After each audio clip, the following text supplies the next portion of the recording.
Thank Holly Edwards, owner of this fine little store, for organizing tonight's event and for hosting and promoting our efforts, as well as the efforts of other local writers for some time now. Thanks also to Michelle for emceeing tonight. She has a very welcoming way that makes everyone comfortable. I also want to thank fellow book launcher Kathy Kifer for being here. I thoroughly enjoyed reading her book, and I believe you will as well. We are pleased you're here and trust this will be an enjoyable evening for you. I also want to know that there's a common thread.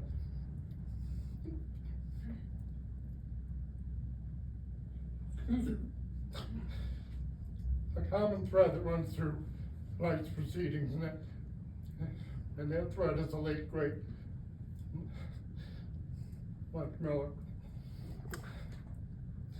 our dear friend who designed, edited, and proofread each of our books launching here tonight, as well as several of my previous books, and I think your previous book as well, okay. Right? I've never sensed any frustration, eye roll, weary voice, sighing, crying, or exasperation from Mike, and all the time I've known and worked with him, either over the phone and emails back and forth, or in person over coffee. Much more than my book guy, Mike was a friend who I loved, greatly missed. And I know Kathy will share her thoughts on Mike as well a little bit later on. Here's an example of the Mike I know. This is a final proof. It's the writer's copy of the book that we were close to approving, and designed to look like one of those composition books that we filled with our essays in high school. I had spent a night in Buffalo General Hospital just prior to approving this version. The morning I was to be discharged, I was served breakfast and noticed an intriguing design on the serving tray. When my wife Marcia arrived, she snapped a few pictures of the tray, and I texted them to Mike saying, I wished I'd seen this design earlier. I liked it better than the current book cover, which is this one. He quickly replied that he too liked it better and said he could make that change happen. And he did. This is the new improved version. It's the last book Mike designed before his unexpected passing last winter. I'll read a couple short essays from it now, and 2 or 3 more later on.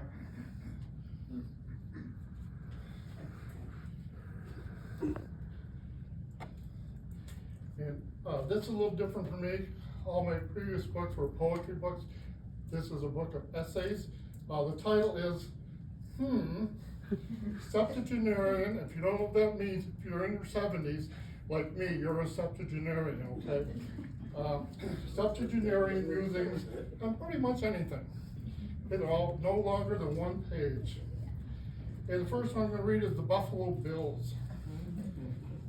It's September, and that means football in our neck of the woods.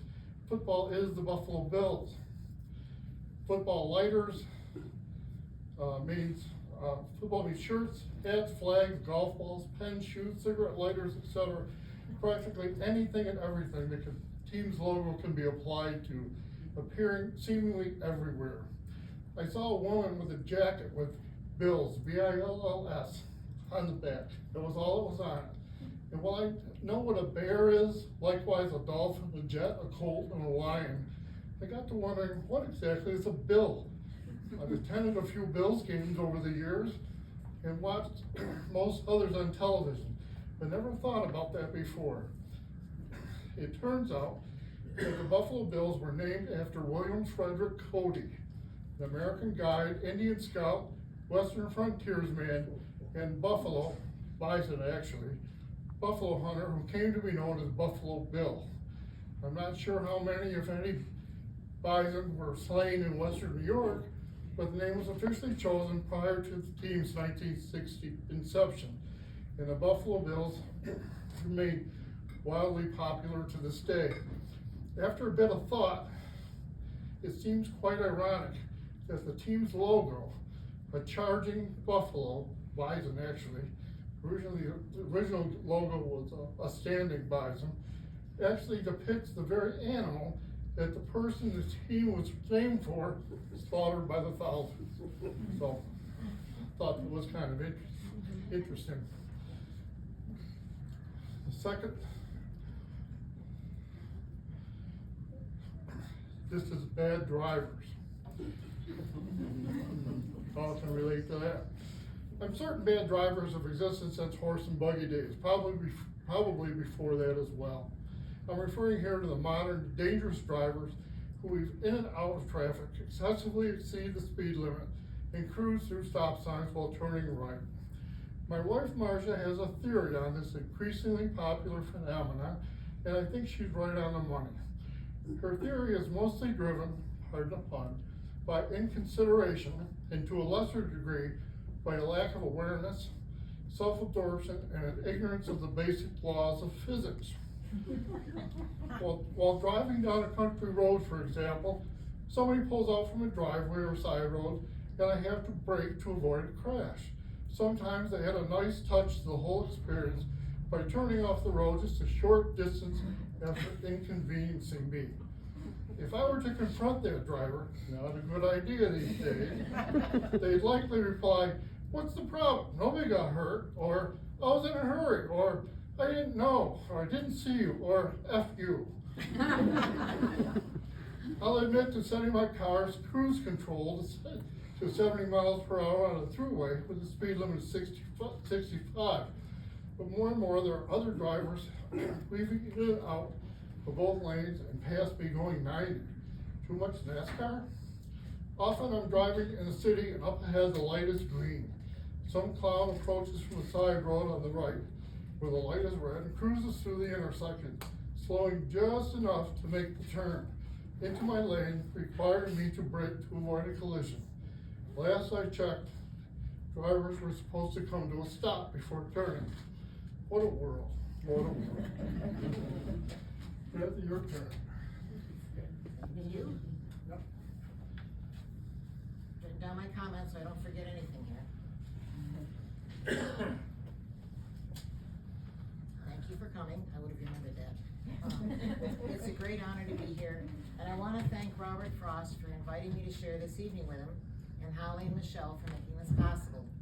I'm dedicating my readings to the memory of Mike Miller, who was my editor, book designer, and dear friend. He and his wife Carol made it possible for me to realize my dream of being an author, and with their help, I've published 3 novels. Tonight I'll be reading from my 3rd novel, Saving Grace, a story of rescue and healing.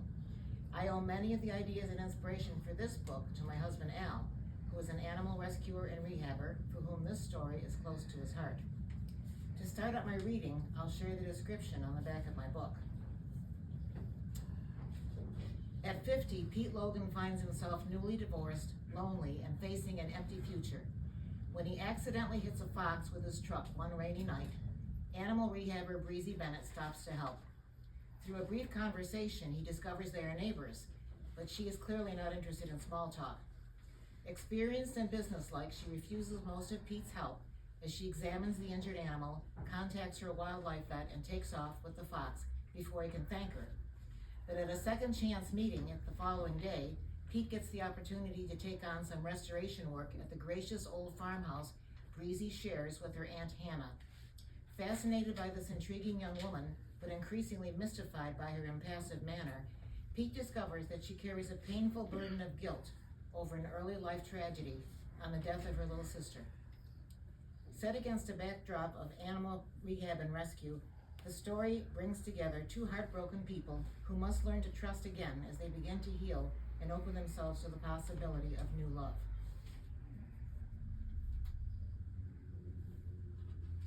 Chapter 1.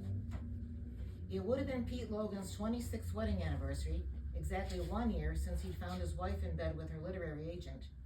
Missing her since she'd been away in New York on a book tour, he had decided to surprise her. After all, 25 years of marriage called for a special celebration. Instead, the surprise had been on him.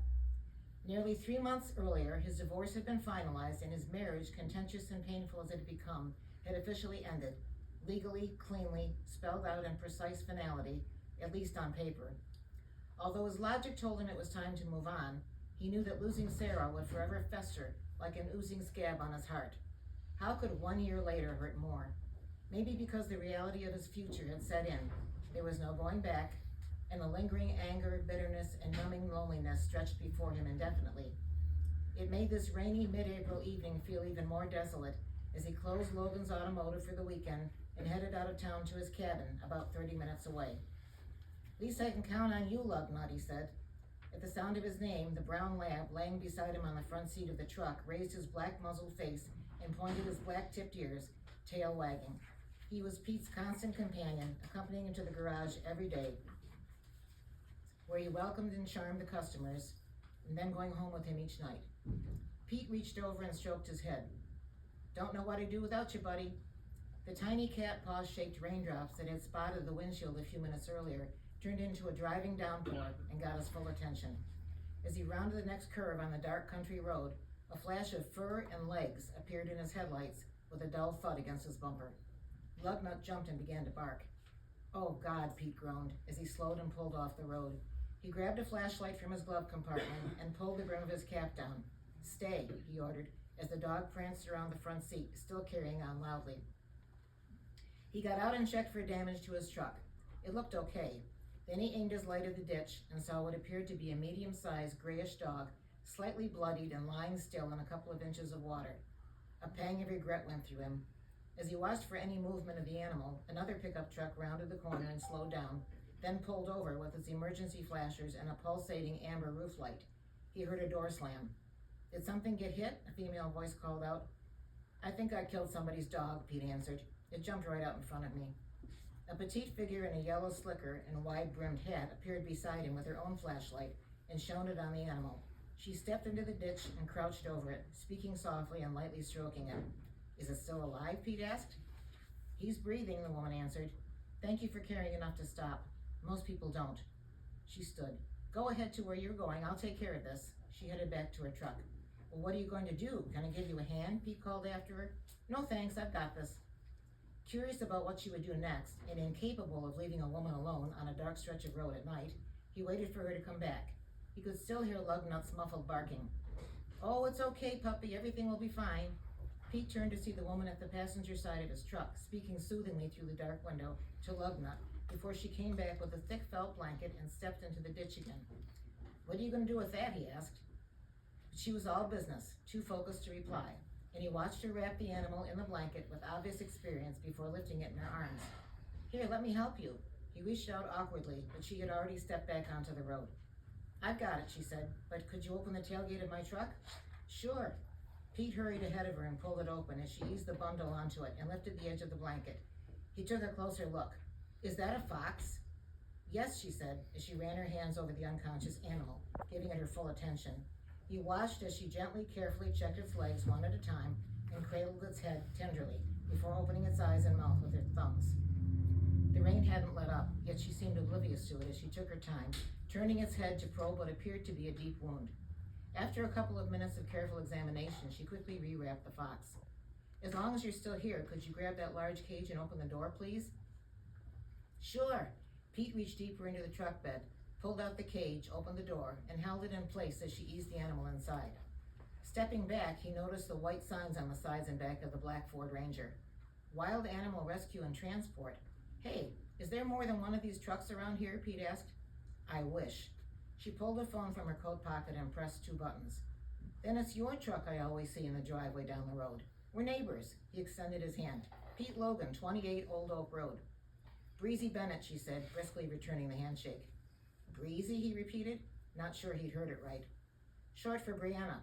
She still had not made eye contact with him. "Hi, Elaine," she spoke into her phone. "It's me. I have a young male gray fox, hit by a vehicle in the last 15 minutes. No apparent broken bones, but has a fairly deep head contusion. Yes, so far breathing normally. I'm about 20 minutes out. Are you going to be there?" "You've got it. I'm on my way." She slipped her phone back into her pocket and swung the tailgate shut. "Thanks for the help." "Well, thanks for taking care of this," Pete said. "Here's my card. Let me know how it turns." But she had already jumped into her truck and was pulling away. He stood a moment longer, thoroughly soaked, as he watched the taillights fade into the darkness. He couldn't define what had just happened. He only knew he'd never seen anything like this or anyone like her. Breezy. He shook his head before he ran back to his truck. Breezy pulled into the county SPCA parking lot well within her 20-minute ETA and drove through the chain link gates to the rear of the sprawling building where she parked at the designated drop-off spot. The rain hadn't let up as she went to the rear of the truck, dropped the gate, and pulled the large carrier out. "Hang on, sweet soul, we're here." She spoke reassuringly through the grates to the dark mound inside. She made her way to the back door of the building and reached for the handle before it opened. Matt, the young veterinary intern, had been waiting for her. "You made good time." He quickly took the carrier as she came in, shaking the excess water off her vinyl raincoat. As she pulled off her hat, an unruly rush of blonde curls tumbled over her shoulders. Always ready with a jab, Matt grinned. "Ooh, Breezy's wet and wild tonight." "Isn't it past your bedtime, Opie?" she shot back. "Where's Dr. Welch?" "In surgery. We just got in a Cooper Hawk with a broken wing. And I'm not as young as you think, by the way." "Neither am I." He followed her down the hallway past the holding room where some of the built-in cages held new arrivals. While several dogs barked anxiously, a couple of cats meowed loudly, and a large lop-eared rabbit crouched in its corner. Next door in the laundry room, an industrial-sized washing machine chugged beside an equally large dryer, with clean towels and blankets churning in the round window. Two women waved and called out from where they chopped and prepared raw food for some of the animals. As Matt took the fox into the third room, Breezy went to the deserted admissions office at the end of the hallway. It was nearly 9:30 p.m. as she signed the log, noting the date, time, species of animal, condition, and location where it was found.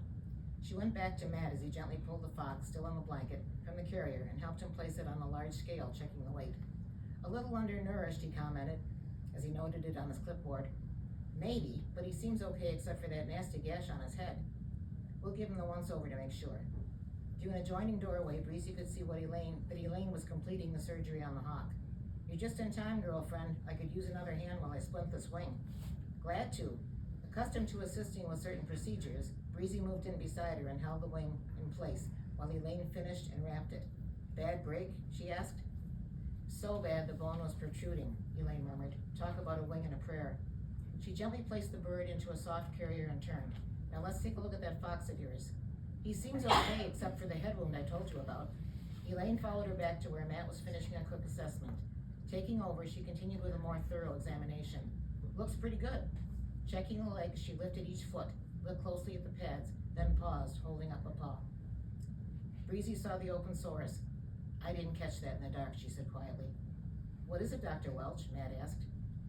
"Canine distemper." Elaine rubbed her forehead. "The third case I've seen this month.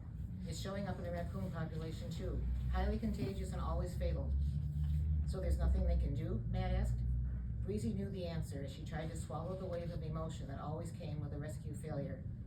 "We have to put him down, right now," Elaine said. "Bring him in on the table while I get the shot ready." Matt took the fox's head and shoulders. Can you get his legs?" he asked Breezy. She nodded, and they carried it into the other room and gently placed it on the table. For the first time, the fox moved and seemed to focus its eyes on Breezy's face. She saw the fear that would not be there long enough to turn to trust, and felt the emptiness of another lost chance to make an animal whole again. While her years of experience told her that euthanasia would be merciful compared to a slow, agonizing death in the wild, her visceral response was always the same. As often happened, her heart began to race and she felt she couldn't breathe. Something was about to die in front of her. There was nothing she could do, and no amount of rationale could make it right. Before those feelings could take over, she stepped back and took several calming breaths, an effective technique she'd come to rely on at these times. Elaine came in with a syringe and cast her a sideways glance. "Go on home. We can handle this." Breezy nodded. "Thanks. See you later." She walked quickly down the hall, grabbed her reindeer off the rack, and headed out the door. "She sure left in a hurry," Matt said. "Is she okay?" "She'll be fine." Elaine gently injected the fox, and after a few more breaths, it went eternally still. Breezy sat in her truck, letting the darkness embrace her. The wind had come up, roaring through the trees, blowing sheets of rain against the windshield and across the parking lot, while the nearby chain-link fence clinked and rattled in a symphony of sounds. As she closed her eyes, she could almost perceive the distant, distorted chords of carousel music. "I love you, Gracie," she murmured.